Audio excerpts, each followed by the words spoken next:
तो जहाँ पर जो कार्यक्रम आज संपन्न होने जा रहा है, 8 दिन का कार्यक्रम था।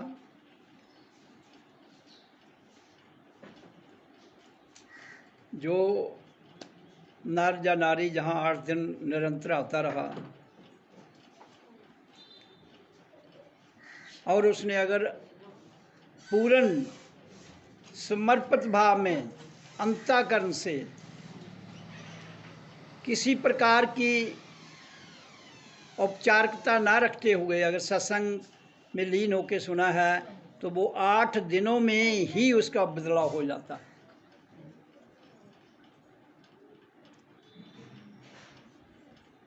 जब भी जीवन में कोई परिवर्तन आता है एक क्षण में आता है, उसके लिए कोई वर्ष नहीं लगते हैं। हाँ, वर्षों की मेहनत जो फलीभूत होती है वो एक क्षण में हुई है। आज तक जितना इतिहास है, आदि शंकराचार्य, महात्मा बुद्ध, महावीर, कबीर, अरेदास और भी महान नानक, पलटू, दादू, दरिया, जितने ये संत फकीर हुए हैं, इनको जब भी इनके अंदर ट्रांसफॉर्मेशन हुई एक क्षण में जीवन बदलता है। और ये इनकी मिसाल मैं आपको इसलिए दे रहा हूँ, महापुरुषों का जिक्र जरूर होना चाहिए क्योंकि वो हमारे लिए प्रेरणादायक हैं। और अब मैं अपनी चर्चा करता हूँ। मेरे अंदर जब ट्रांसफॉर्मेशन हुई एक सेकंड में ही होगी। इस जीवन में जिसके अंदर बदलाव आएगा एक क्षण में आता है। अब उसके पुराने जन्मों के वो संस्कार हैं, पुराने जन्मों का उसका संग्रह है, प्लस इस जन्म का उसका जो संग्रह है वही प्रैक्टिकल इस धरती पर फलीभूत होता है। ये सबको याद रखना चाहिए। और ओंकार, एक ओंकार सतनाम, जो शब्द, नाम, अक्षर, ध्वनि, जो भी इसको नाम दिया जाए, इसकी महिमा अपरंपार है। इसमें पूरा अस्तित्व, पूरा ब्रह्मांड, पूरा अंड और पूरा पिंड, संपूर्ण विश्व इसमें समाया हुआ है।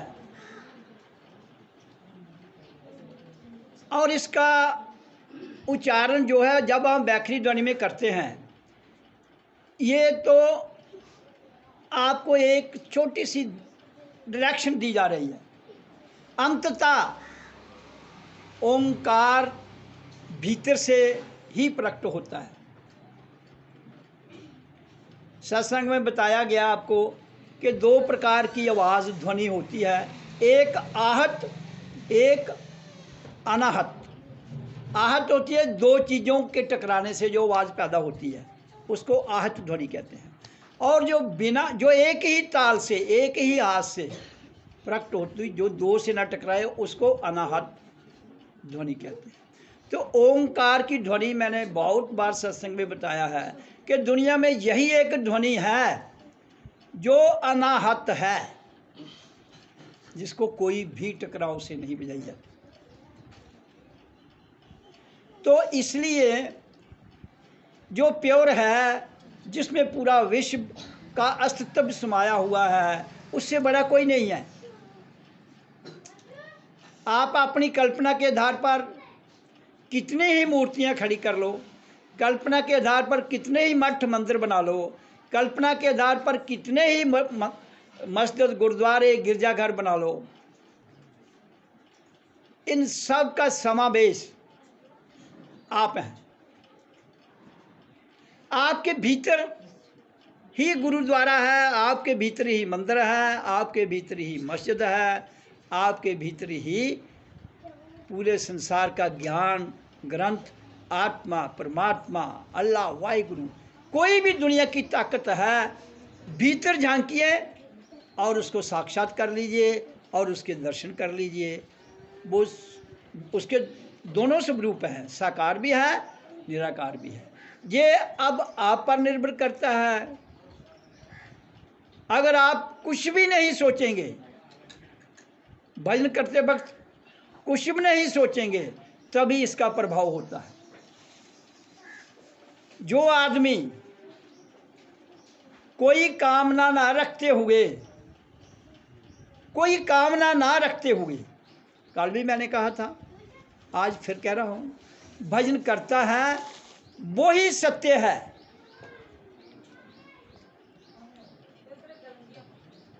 क्यों सत्य है? जब आप कामना रखते हो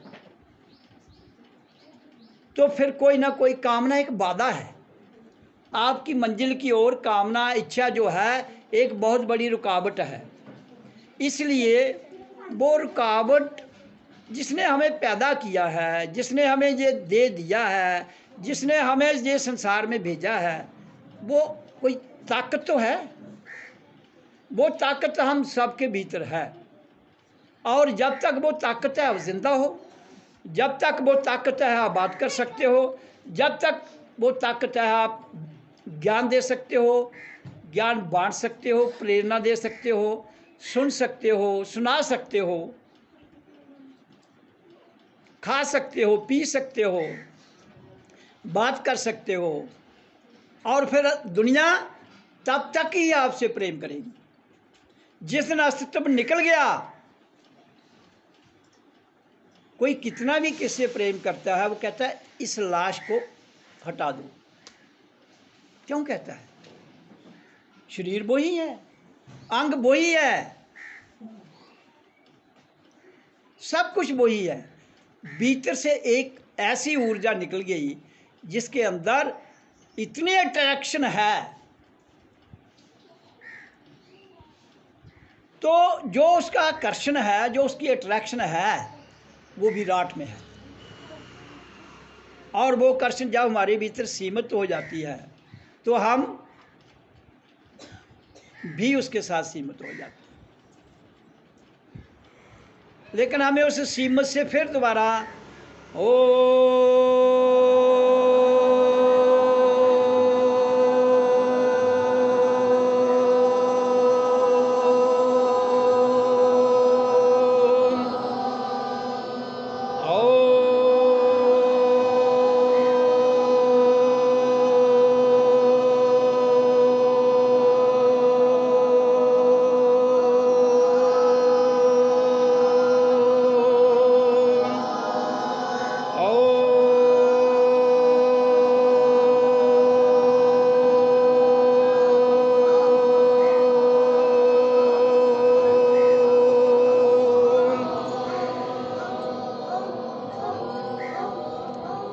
जब ये ध्वनि गूंजती है पृथ्वी से लेकर आकाश तक,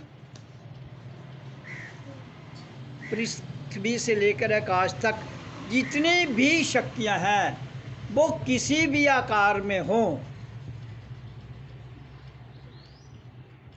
साकार में, निराकार में, ध्वनि में, प्रकाश में, तरंग में, ये ध्वनि उन सब को शांत कर देती है। इसकी गूंज, संसार में सबसे पहले 3 ही धर्म थे, हिंदू, बौद्ध और जैन। धर्मों के आधार पर उनका आपस में तालमेल नहीं बैठता था, लेकिन ध्वनि के ऊपर किसी को भी विपत्ति नहीं थी। कौन सी ध्वनि? एक ओंकार। हिंदुओं को भी नहीं थी, जैन मत वालों को नहीं थी, और बुद्ध मत को वालों को। क्योंकि उनके मंत्र क्या हैं? बुद्ध मत का मंत्र है ओम माने पद्मने हूँ, जो उनकी एक किताब है धमा, उसका ये मूल मंत्र है ओम माने पद्मने हूँ। तो हिंदुओं में हरि ओम, ओम नमः शिवाय, एक ओंकार सतनाम, जो नानक ने कहा है। और फिर जैनियों में भी। हमारे रीति रिवाज पर भिन्नता हो सकती है, ओंकार की ध्वनि पर किसी को भी भिन्नता नहीं है, क्रिश्चियन को नहीं है। ओ मीन,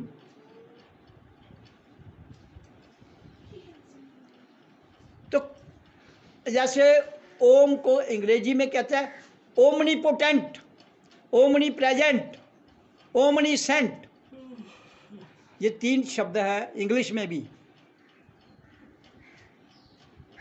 तो ओमनी सेंट का मतलब क्या होता है? जिसको हर जगह देख सकते हैं हम, जिसको हर जगह पा सकते हैं। ओमनी प्रेजेंट जो हर स्थान पर व्यापक है।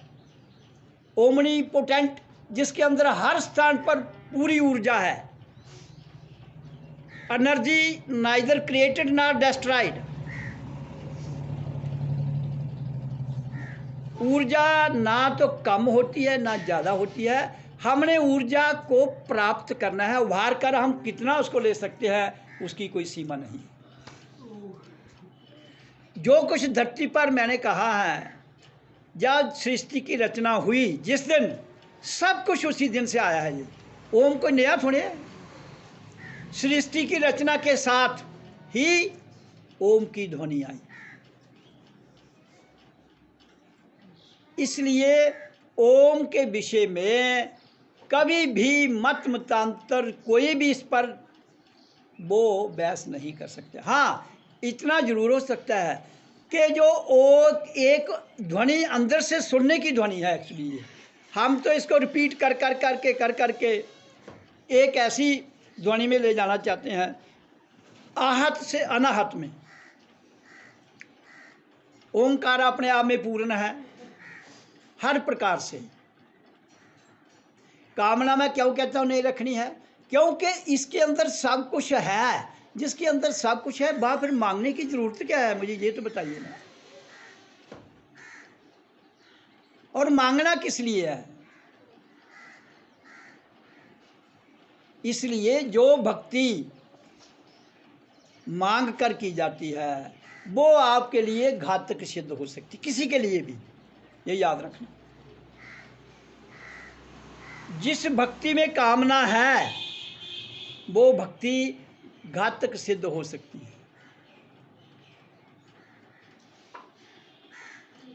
इसलिए जितनी संसार की पूजाएं हैं, प्रार्थनाएं हैं, प्रेयरें हैं, उसके पीछे कोई ना कोई मकसद।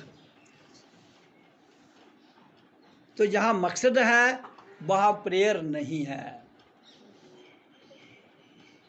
प्रेयर तो वो है where there is no mind,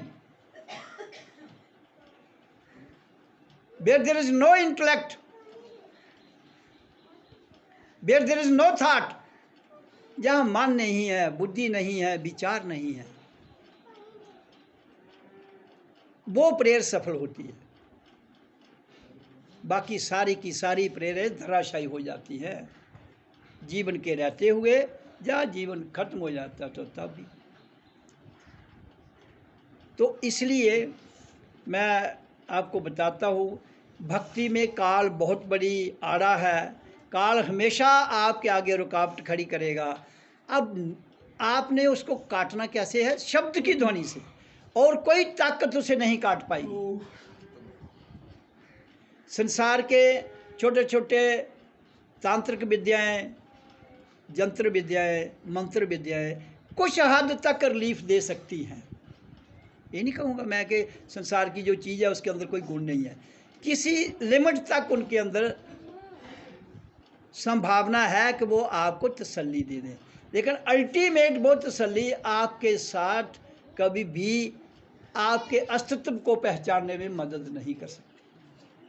आप धरती पर अपने आप को जानने के लिए आए हो,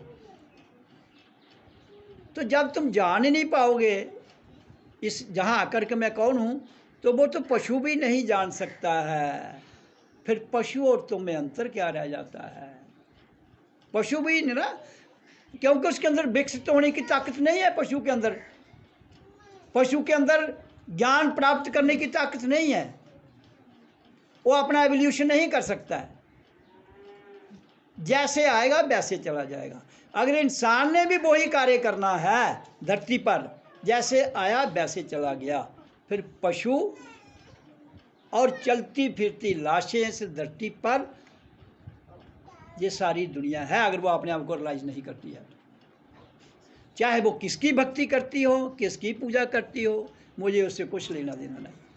लेकिन मेरी वाणी स्पष्ट रूप में ये कहती है कि अगर तुम नहीं जान पाए मैं कौन हूँ, कहाँ से आया हूँ, आई हूँ,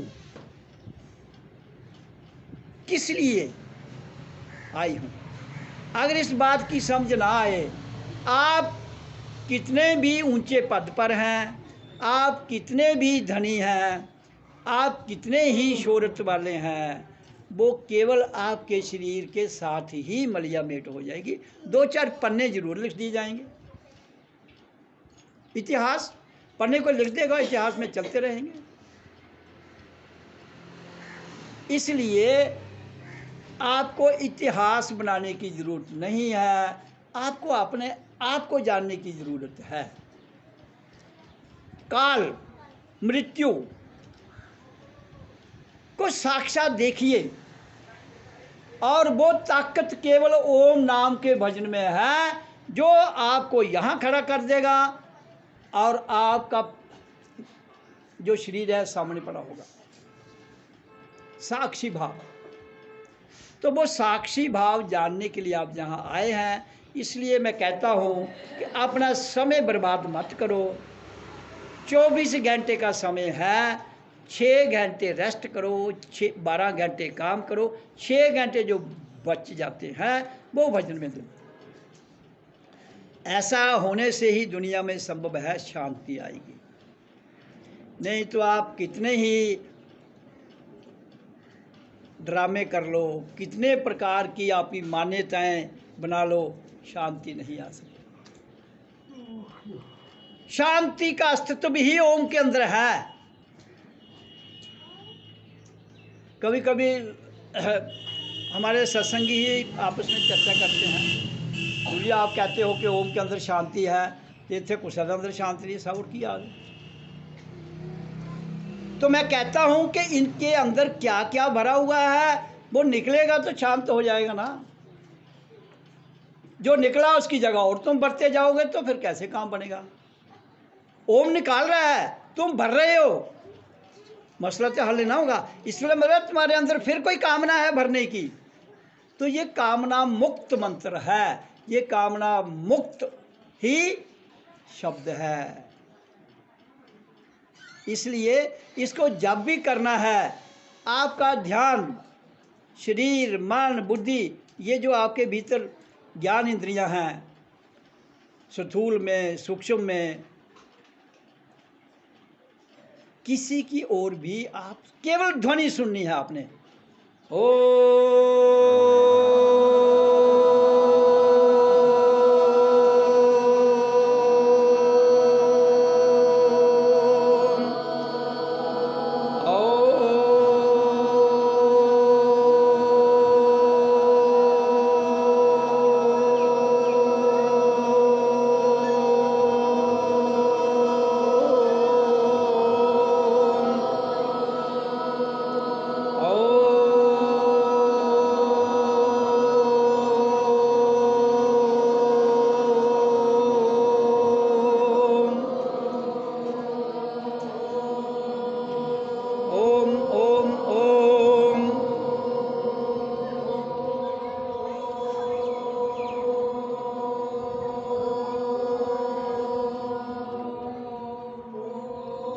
तो यही एक ध्वनि है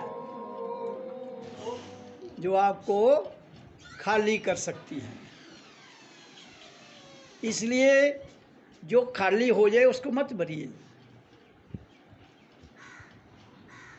तो मौन, कंप्लीट मौन, कंप्लीट मौन है, किसी से कोई बात नहीं करनी। लेकिन संसार में है, हम गृहस्थ में है, बात तो करनी पड़ेगी, लेकिन उतनी बात करो जितना टू द पॉइंट। फोन पर घंटा घंटा 2-2 घंटे लेक्चर खत्म नहीं होते। बिना फ़ोन, अब तो फ़ोन आ गया, पहले बिना फ़ोन के लेक्चर ख़त्म नहीं होते थे, जिनका कोई सरोकार ही नहीं है जीवन के साथ। आपको जीवन जीने के लिए आए हो, ना कि विपदा भुगतना आए हो। इस वास्ते इंसान के अंदर सब कुछ रखा है, सब कुछ इंसान को ही पूर्ण बना के भेजा उसने, और खुद बैठा है। क्यों बैठा है खुद इंसान के भीतर? अगर इंसान पूर्ण ना होता तो वो पूर्णता इसके भीतर बैठता भी नहीं। बाकी जितने भी संसार के पदार्थ हैं उनके अंदर वो पूर्ण रूप से नहीं है,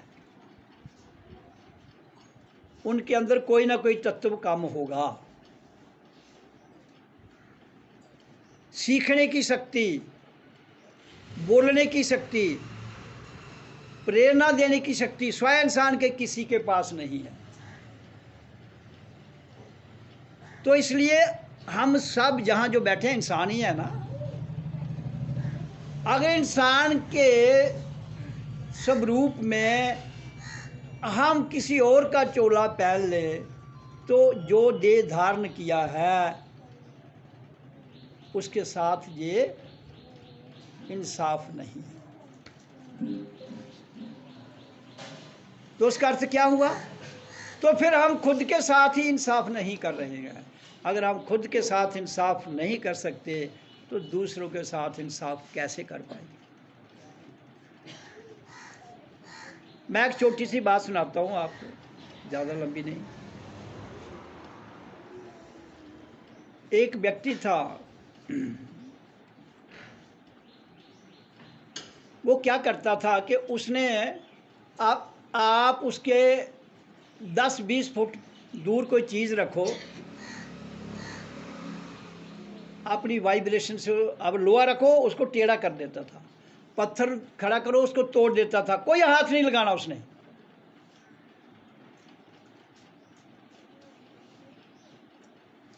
तो एक समय आया कि टेलीविज़न पर उसको कहा तू दिखा। तो जब वो टेलीविज़न पर दिखाया गया तो काफ़ी लोग वहाँ उसको देखने के लिए आए। बच्चे थे, नौजवान थे, बुजुर्ग थे, सब प्रकार के लोग बैठे थे। हॉल था बहुत बड़ा।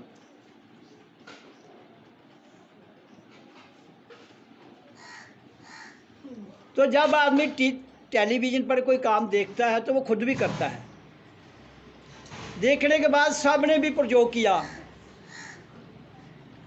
और उसमें से 50 लोगों ने जैसे उसने किया था वैसे किया हो गया, और कोई 1000 लोग देख रहे थे, बाकी उसे नहीं हुआ। और जो 50 लोग थे कौन थे? बच्चे, और जिनकी उम्र सबकी 7 साल से नीचे थी।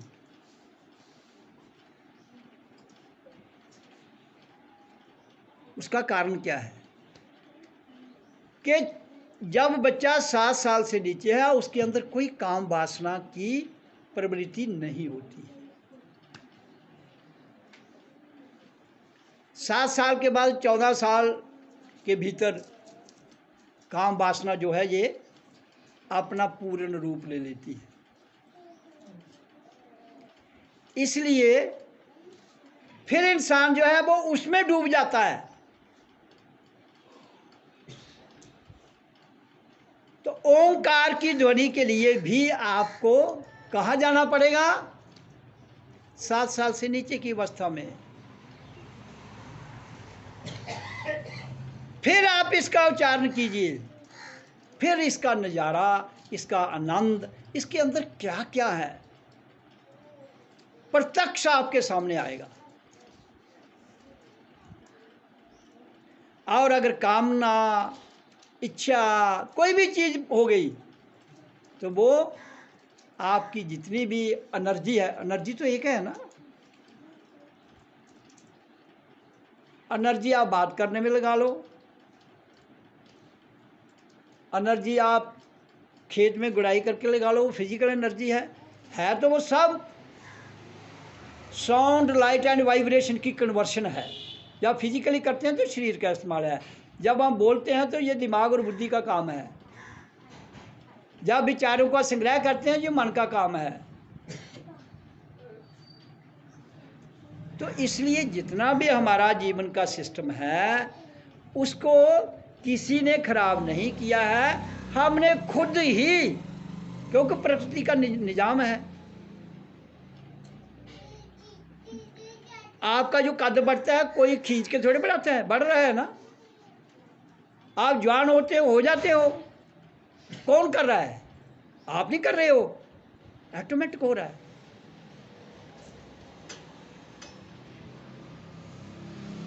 आप फिर उसका अपना जन्मदिन मनाते हो। जन्मदिन जो है तुम्हें पता था मैंने कब पैदा होना है? कोई पता नहीं। लेकिन जब पैदा हो गए उसके बाद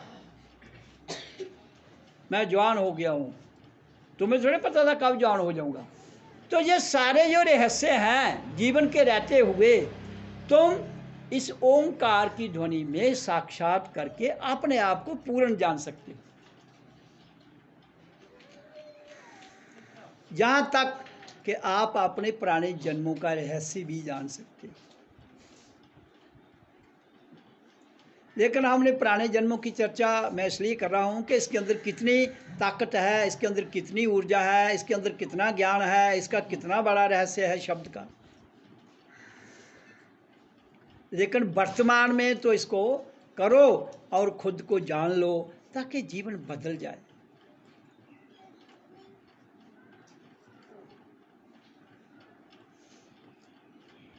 लोग पूछते हैं पाप पुण्य क्या है, लोग पूछते हैं ब्रह्मचर्य क्या है।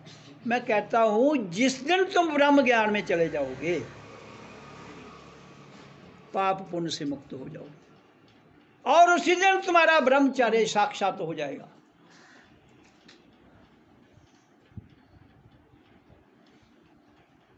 केवल करने की आवश्यकता है। देह मिला है, इसी के रहते हुए कर सकते हो। चला जाएगा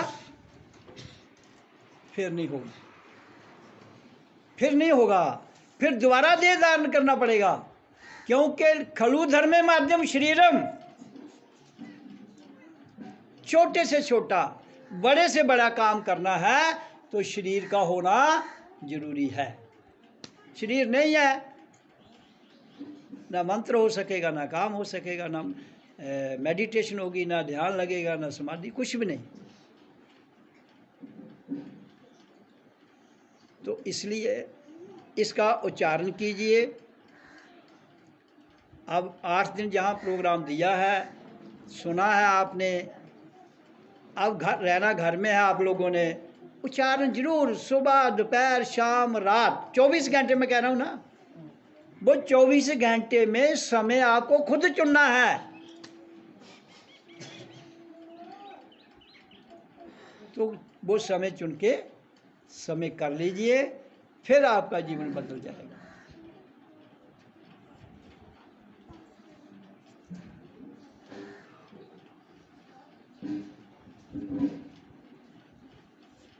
तो इसलिए खाली आने से काम नहीं बनता है। इसे आज नहीं करना थोड़ा बहुत फर्क पेंदा प्रेजेंस है, लेकिन अंततः जो बात मैं कह रहा हूँ उसमें लीन होने के लिए आपको भजन करना पड़ेगा। बाकी आपकी जो ज़रूरत है दुनिया में वो पूरी होती जाती है, उसके बारे में आपको इतना सोचने, वो कर्म करो। उसके लिए मैं कहता हूँ कर्म करो, और उस कर्म से जो आउटकम मिलता है आपको उसको प्रसाद समझ के उसका इस्तेमाल करो। जो आउटकम मिलता है उसका प्रसाद समझ के उसको ग्रहण करो।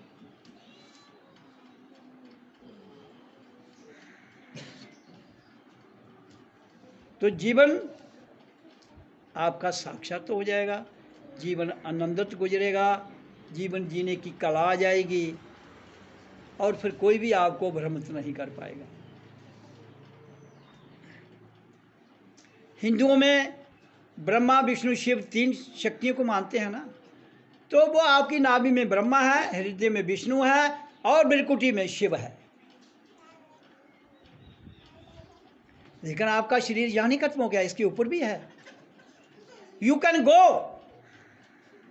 अब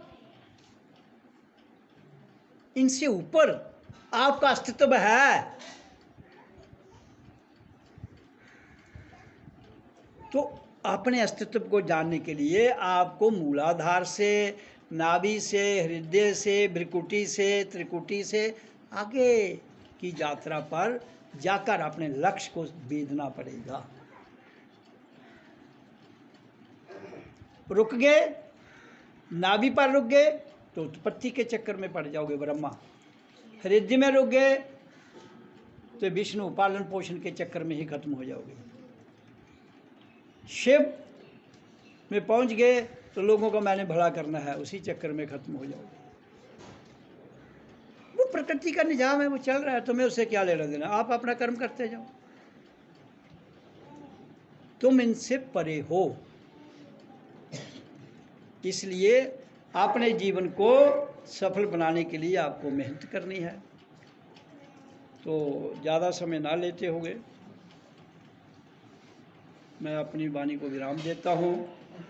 तो अब संत विजय जी है, जो आपको थोड़ी वाणी सुनाएंगे, उसके बाद फिर प्रसाद होगा। ओ